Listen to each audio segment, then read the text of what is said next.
Okay, we're going to do a foot soak using your infused herbal oil. And what I like to do, I put in a gallon of water. So this water is warm. And you can, if you're cold, you can put in some cool, or if you're hot, you can put in some cool water. You don't want to put in too hot of water. You don't want to burn the person. So get a temperature that feels really good. And so I put in a gallon of water, and then I put in a quarter cup of oil. And you can add more or less if you want.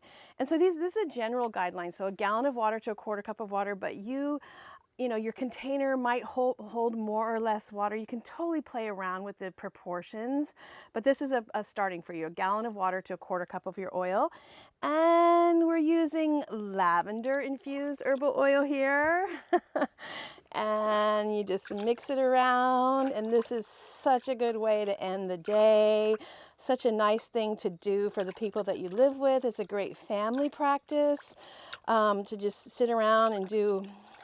So what I'm doing is I'm just mixing the oil in, and the oil it'll kind of separate and go to the edges, so you just kind of keep mixing it in. And you can move your feet around a little bit, Gabriel, just kind of like, this is my lovely son, Gabriel. Don't splash me. Does it feel good? Yeah. Yeah, so you can just sit in there for, 10 minutes, 15 minutes, or however long you feel comfortable. There's so many nerve endings on the feet. There's a lot of herbal traditions that talk about you treat the whole body when you treat the feet. And this is something that you can do for people who aren't into like oiling their body or just using all kinds of herbal remedies.